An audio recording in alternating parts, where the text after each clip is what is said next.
you thought when Laura replaced her trusty shovel for a digger and dramatically declared, "Let the digging begin," things would run like clockwork. Sadly, they did not. It turns out a 2-ton bucket is just not up to the challenge. This should have made the Sunday an absolute breeze, except for the minor detail of several massive tree roots the size of anacondas.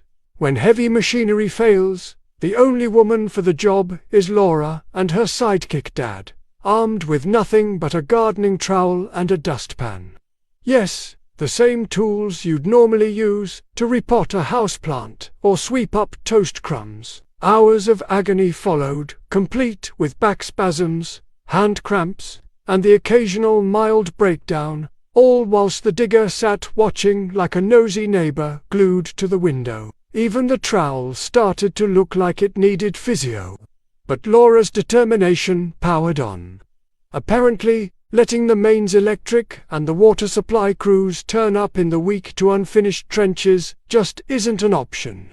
And professional dig teams are far too expensive for something she can do herself. Sure, trench digging is absolutely the kind of skill you just learn one Sunday. The hours dragged, but by sunset, both daylight and Laura's will to live had pretty much tapped out.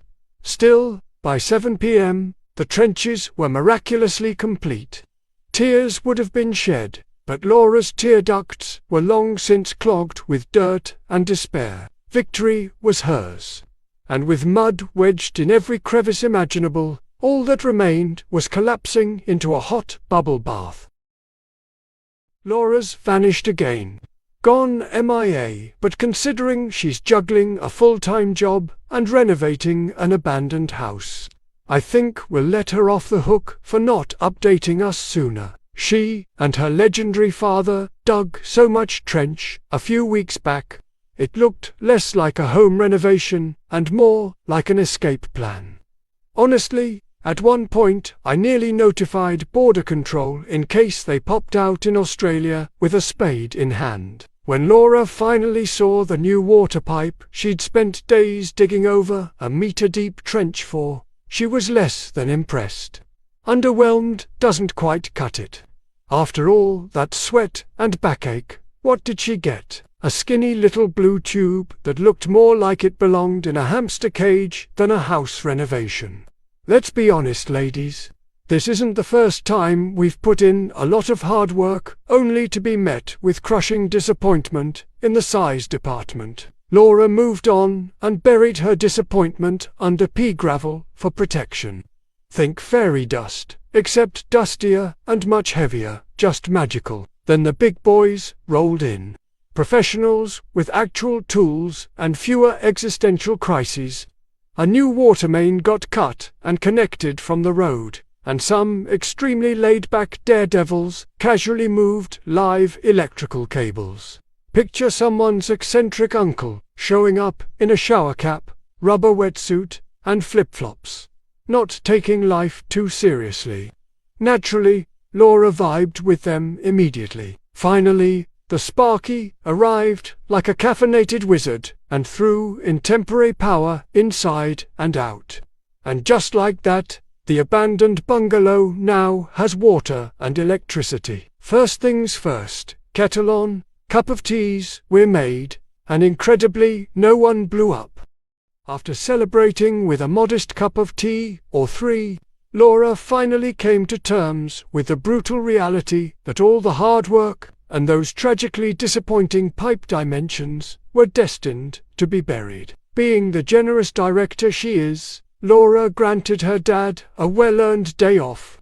She figured she should pace him. After all, she'll be needing help for the foreseeable future.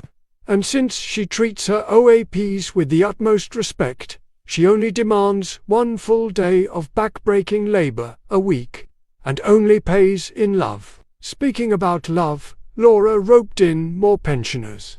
Team Avengers arrived armed with Laura's finest collection of car boot sale shovels, ready to begin Operation Backfill. It might have looked easy, but let's just say by lunchtime they all had that look that only trench diggers and newborn parents would truly understand. Laura lost count of how many times the kettle went on that day. Honestly, the next electric bill will probably read like a ransom note.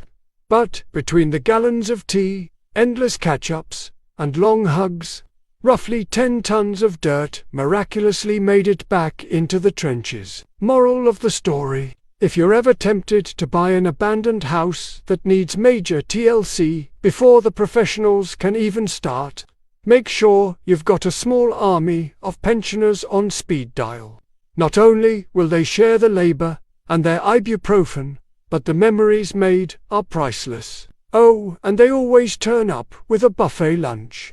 Bonus, because nothing says DIY project with pensioners quite like a pasta salad with a steel fork followed by cream and jam scones.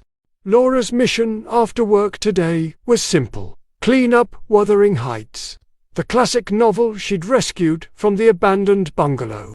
But of course, Laura, who apparently has no free time, has somehow found herself in the greenhouse. She may have accidentally stumbled upon 20p perennials yesterday, a bargain that could simply not be missed. And a few 50p herbs wasn't going to hurt. Oh, and that banana plant may or may not have snuck into her trolley. Total accident happens to the best of us. After all, who doesn't need an allotment starting while they're still knocking down internal walls? And since we're on the topic of gardening, because apparently we are, it's worth noting that it's one of Laura's favorite things. She even planted fruit trees back in April, just a week after buying the bungalow. Because windows and kitchens are optional, but apples and pears, non-negotiable. Now, if Laura could just channel even half that enthusiasm into actually planning her kitchen. But, let's be honest, by this time tomorrow, she'll probably be giving a motivational speech to Gary and Brian, when she should be ordering her kitchen. So, as we all know by now, Laura bought an abandoned house and decided that the chimney in the master bedroom simply had to go, along with the ancient back boiler and that gas fireplace, which likely last got serviced around the time dial-up internet was invented. But remember that little niche in the wall? Well, Laura only realized the issue after she'd started swinging her sledgehammer. Classic Laura. A quick SOS call made to her brother, the brickie, who was holidaying in the sunshine along with their father, while she was knee-deep in dust. The video call was necessary because, apparently, Laura, explaining construction problems, sounds like she's reciting riddles in an ancient tongue. Picture this in a Yorkshire accent. "You know, tat hole above told fireplace, if our knock-down wall behind it, do you think twall in front will fall down and all?" The brickie strongly advised her to wait. Ideally, at least until a responsible adult was present. But waiting isn't really Laura's thing. This impulsive redhead doesn't do tomorrow. She barely does later. So off she went to fetch those reclaimed bricks. Next, mixing cement for the first time, which she confidently compared to making a massive bowl of porridge. She did try using that fancy pink string line for exactly one run. Then she decided she will just use her eyes. 700 hours later, give or take, she was doing it, bricklaying at its finest. On a roll, she figured she might as well brick up the fireplace too. Quite chuffed with herself, she gave herself a little pat on the back. Deserved, actually. Just don't look too closely. Ladies and gents, once again Laura has promoted herself.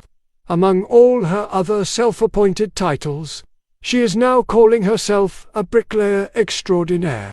In fact, she felt so proud she called her brother back to apply for an apprenticeship. He said it wasn't bad for a first try.